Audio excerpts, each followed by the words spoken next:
Welcome back to a Gentry Walk. It's 20 minutes of Preston North End chat. How are you all doing? Welcome. If you're new to the channel, just drop us a quick sub. We've got Etienne and Joey back with us this week. Coming up on this week's show, we are, of course, looking back on the Millwall game. What did we learn from that 1-1 encounter? Can we forgive Everson for that horrendous mistake? We're also, of course, talking about this incident. What's our thoughts on what the North End Club and Burnley Club had to say about the ban of Osmajic? Is 9 games too much or not enough, in your opinion? We're also talking about Blackburn as well. We've got our Blackburn fans standing by, and we're looking at the managerial merry-go-round because Paul Heckingbottom's name has already been put into the lists about Southampton and Norwich as potential managerial candidates. Hopefully not. But let's get into all of this. Lots to discuss. Of course, we've got Mark, our Blackburn fan, who's here. Hi, Mark. We'll bring you in a second, so stay tuned for that. It should be a fiery conversation. But let's jump in, first of all, shall we, to the Osmajic conversation then, because, of course, it's the one thing on the Preston fans have been discussing in the pubs and the bars. Joey, your reaction, first of all, to the length of the ban and the wording of what North End had to say about it, which some people in the footballing world have found quite strange. Yeah, I mean, it's strange that the FA, they've had 9-10 months to decide and they've not released any of the actual report on the day. I think that's a bit odd because, you know, it opens to interpretations, and obviously our club have backed Osmajic. I don't think they would have done had there been some sort of conclusive evidence, and they've said themselves that it was on balance of probabilities. And I think for something that's so sensitive like that, I don't think you should really be doing stuff on balance of probabilities. You know, like I said, I don't doubt Hannibal thought that he heard something, but you know, it can get lost in translation, especially for someone who's just moved over to a new country, mainly spoke Spanish, and obviously Montenegrin didn't really have much grasp of English at that point, even still doesn't really, to be honest with you. And I think, you know, I think for something like that, you really should be conclusive, but it sounds like it was up to Osmajic to prove that he didn't say it rather than the other way around. And that really makes it difficult for us because obviously there were no evidence in terms of the cameras or anything. Lip readers apparently heard different things. There's been cases like the Jay Rodriguez incident where it was very similar to this, but he didn't get a ban. So I think it just sets a bit of a dangerous precedent because it's like the FA are sort of deciding on a few people deciding a future of someone. It's not just the 9 games. We're obviously missing for the 9 games. Well, it's 8 now, but it's his reputation and the club's reputation as well. And you can't really shift that label of being racist. And I think for something so serious, I think it needed to be concrete. And the fact they've just said, well, he might have said it, I just don't think that's good enough, really. Obviously, I think us fans would have definitely, if there was any like even slight bit of evidence, I think every decent North End fan would have said, you know what, get shut of him. That's it. You know, it's enough.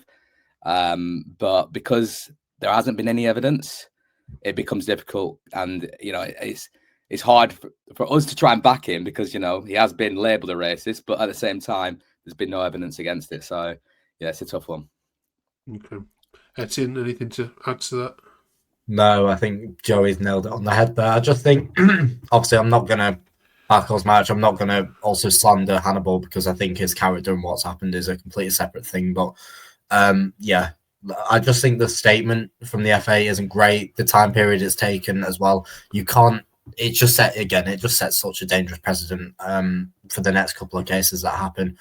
But at the end of the day, Osmajic is now gone for 8 games, and he kind of does have to pay for his actions because realistically, you shouldn't get involved in a situation like that anyway.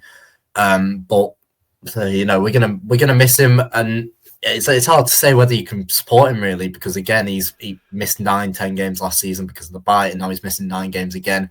2 completely avoidable incidents on the pitch, and yeah, it's just such a situation that I myself just avoid talking about because I don't want to get into these debates. I don't really want to come across in a certain way, but yeah, it's a big miss overall, and it also does damage the club's reputation. Yeah, thank you both for doing that so sensibly as well. Let us know in the comments, please, what you think to it. Obviously, there's been a lot of reaction from the Burnley side to it as well, which has not been great. And it doesn't help. I mean, if you saw, but there was a Alan Nico, the Sun journalist, retweeted it and said disgraceful decision. And I just don't think people should be making those judgments when, of course, they haven't got the full facts of it at all. But there you go. That's Sun journalists for you, isn't it? Right. Let's talk about Millwall then, shall we? Second. I mean, it's been a decent-ish week for North End. Of course, Swansea, of course, midweek as well, and picking up a point at a difficult. We don't really do well at Millwall, do we? Typically, North End. Joey, what did you make of these two games this week?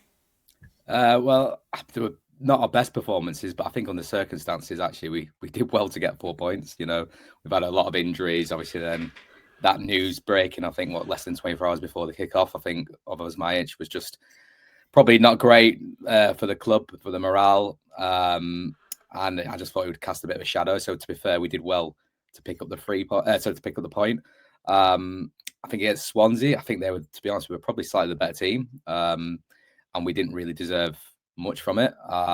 But you can't knock that absolute screamer from Thierry Small. So it's good enough to win any game, I think. And then on Saturday, I think we managed again quite well considering the limitations we had.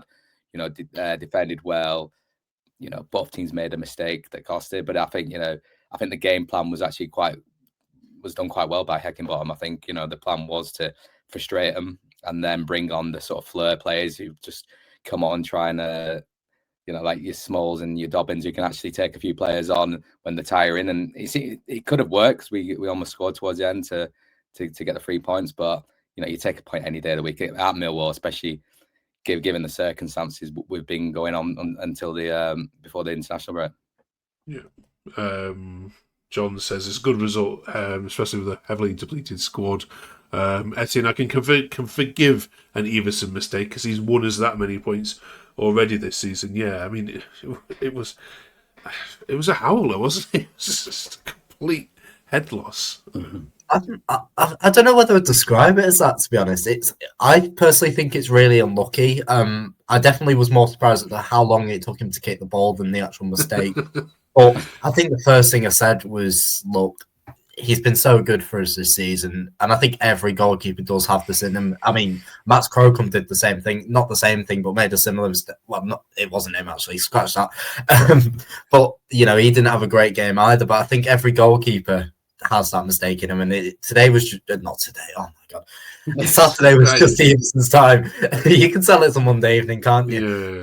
Yeah. But look, he's been so great for us this season, and he still made a couple of good saves in that game. Ivanovic could have put Millwall 2-1 up with his header. So, look, yeah, it's going to happen, isn't it? And I'm just happy it's happened now. Okay. We'll get on to talking about Heckingbottom in a second, but let's talk about Blackburn, because that, of course, is the next game. And, I'm going to have to start asking about derbies, of course, as well, because, us in the media, if you call us that, we have to ramp this up a little bit, given that we haven't got any Blackpool and we don't have any Burnley with us in the league. So this is as spicy as it's going to get at Deepdale this season. Hi, Mark. Welcome, Mark. Hi, from Where Uncle Jack Walks, our equivalent Blackburn podcast. Mark, when you look at Preston and you look at the absence of Burnley this season, is this one that you look for in the fixtures or not? Where do Preston sit in your level of dislike, hatred, whatever you want to call it? Yeah, it's become a big game over the last few years because I think we've played each other now. Must be 8. I think since we got promoted, I think it seems to be a permanent fixture on the calendar now every season. I know we've had games with Burnley, but they're up and down. So we only get to play them every couple of years. So yeah, this is quite a big game and always a bit of a feisty fixture. And obviously, I know Preston always look forward to us. I know they always see us as a big derby, and obviously going back to the being in our shadows in the 90s, etc. So it's a big game, and they're always feisty encounters. And I think under the lights at Deepdale on a Friday night, I think it's all geared up to be a really exciting game, to be honest. What about you, Etienne? Have you noticed the closeness of this rivalry, or if it's what we can't call it a derby, we won't call it a derby, but a rivalry getting more heated over the years? Yeah, I think you've got to take rivalries as they come. Obviously, Blackpool are doing horribly at the minute. It's good to be one of the clubs that are doing better than their closer rivals. But yeah, whenever Blackburn come to town and we don't have Blackpool to worry about, it's always nice to actually have a bit of a refresh rivalry. I've got a lot of mates myself who support Blackburn, and it's nice to bounce off them. I laugh at them when we win and take it on the back when we lose. But I'm really excited for this fixture. I think both teams have a lot to play for, and it's going to be feisty. Yeah, Joey, do you have a dislike of Blackburn? No, like it is one of those. It's like I remember when I was like started following Preston, Burnley were our team in our division. Blackpool were just in where they are sort of now, like in the bottoms of the divisions, and Blackburn were actually a good team back then. And so Burnley was like a big rival for me. And I think just any team who's in your division, it becomes your sort of adopted rivalry. And I always remember Blackburn at the time used to advertise in Preston like their cheap season tickets, £200 when you're getting to see Man United. So Man United, Man City, Liverpool, Chelsea all come to Ewood, and they took a lot. Well, this is what they say. They take a lot of our fans, so we call them plastics. So still to this day that we know as the plastics. I think it'll be a good Friday night under the lights at the Edale. It's going to be a feisty game. Like I said before, no Osmajic, so we lose a bit of feisty there, but I'm sure a few of the players will be up for the game. Yeah. Mark, the away form for Rovers is pretty decent, isn't it? It's at home. If this was at Ewood, you'd be more worried, I'm guessing, wouldn't you? Yeah, 100%. I mean, our home form against North End anyways is pretty dire. I've always fancied us more to get a result at Deepdale than I have at Ewood in all the seasons over the last few seasons. I think we did good against you last season. I think 4 points I think we took. That's probably been our best return I think we've had.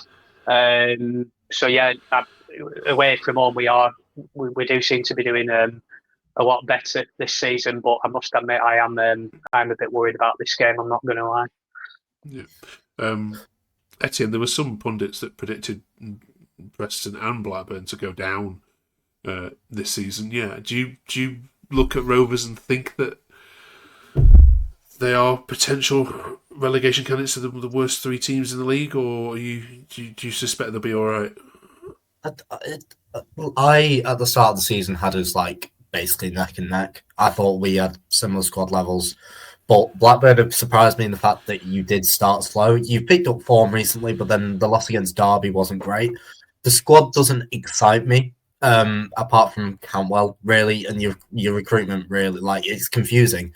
Like, why if you sign someone from the Swiss second division who needs surgery? Like, that makes no sense whatsoever. But I think, like, I'd like to think you'd be okay, purely because you do have those runs where you seem to pick up wins and it gets quite annoying, but then pick up losses on the trot. And it's, I think you're definitely in and around the relegation picture, but to say whether you're in the bottom three, I could probably pick three sides that are weaker than you at the minute. So I think you should be okay. I hope so. Right, let's get some score predictions then, shall we then, Mark? What do you reckon? I hate to say this, but I think Rovers will get beat. We are better away from home this season, but we've got a lot of inconsistency about us, and we've had some injuries recently that have come at a really bad time. Not that they can come at any good time, but a really busy period for us where I think we've got after the international break, we've got Tuesday, Saturday right up until Christmas, because we've got the rearranged game against Ipswich as well to play. So this game worries me. I think Preston are playing really well. I think they're a really, really solid championship team, and I think the job that Heckingbottom is doing is really good. You never know, over this next 2 weeks, Heckingbottom might leave, so he might get one of the jobs at Norwich, Southampton. That's what I'm hoping for. So it might, if that happens, I think we've got more of a chance. But yeah, I'm going to go for 2-1 Preston, unfortunately, for this one. Okay, Joey? Yeah, I think I'm going to go 2-1 as well to Preston. I think it does worry me that like Blackburn, we've both got quite a lot of injuries, and I feel like both coming back after international break, whether we both just take a point. I think also worries me that we can go second with this, and we'll probably have a almost sellout crowd at DDL. Them things just never seem to work well for us. It's on Sky, it's almost sellout. We could go second. That's when we tend to slip up. But I have a lot more faith in this side for some reason. So I'm just gonna back us for once and say we're gonna win 2-1. Okay. We shall see. Right. Thank you very much, Mark, for dropping on. Really appreciate it. All right. All the best to you. Nice one. And Mark's pointed exactly where we're heading to next in this discussion.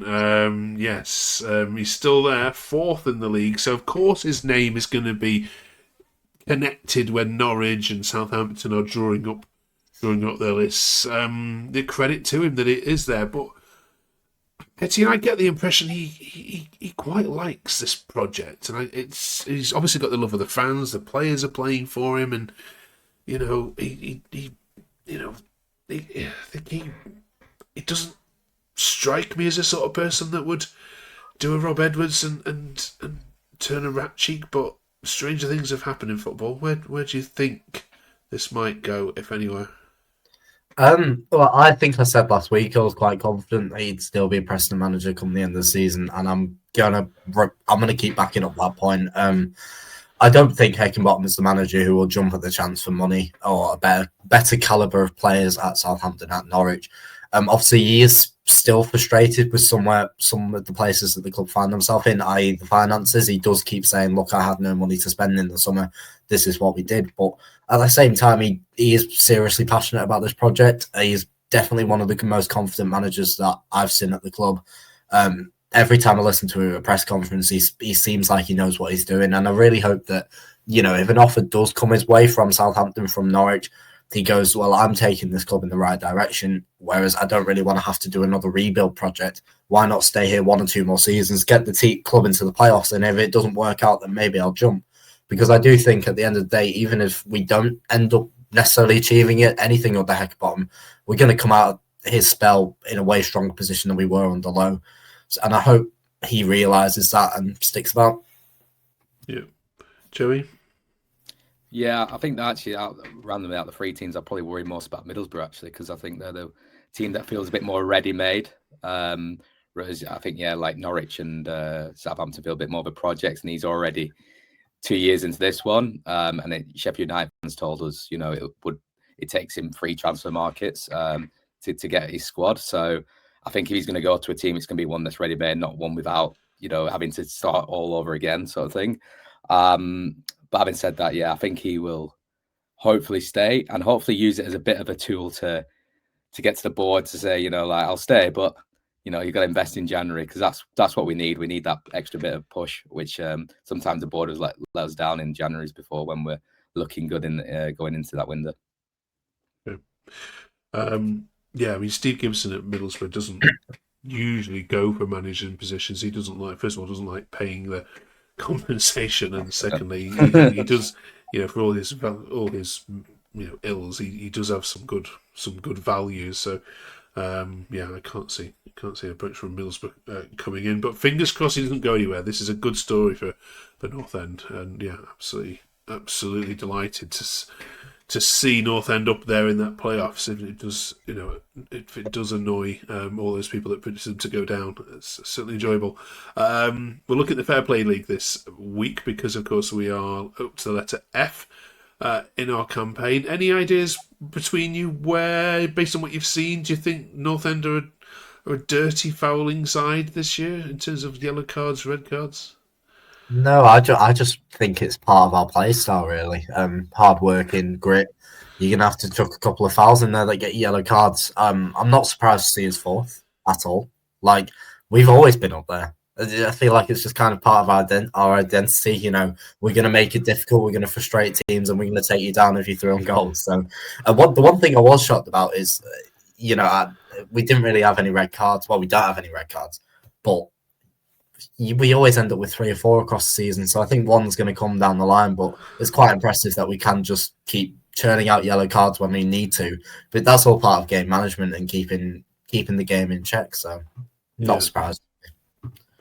Yeah, we got Swansea, Watford, Southampton, Derby, and then North End. Yeah, 36 yellow cards. What is that? That is the second. That is the second highest number of yellow cards after Derby's 39 there, with no reds. Yeah, does that surprise you, Joey? I mean, it's a typical Heckingbottom side, isn't it? Yeah, but yeah, I think a lot of it's just probably game management. And like Edson says, I'll take those yellow cards if they're sort of going through on goal and just take the player down. I'm happy with that. But then I think some have been a bit, sloppy or unnecessary, and I think that's frustrating when you're looking at the players who are now on 4 yellow cards and 1 away from suspension. I think there's Whiteman, Small, and Story. They're 3 key players, and I think as I said, the injury list we've got at the moment, we just can't afford them to get a yellow card. I think it's in the next 3 games. I think they've got until it sort of gets wiped clean again.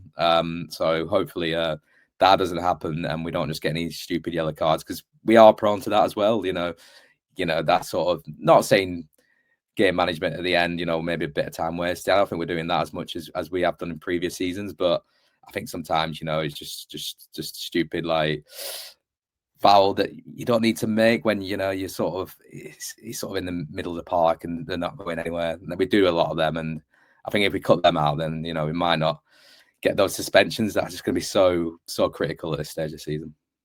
Okay.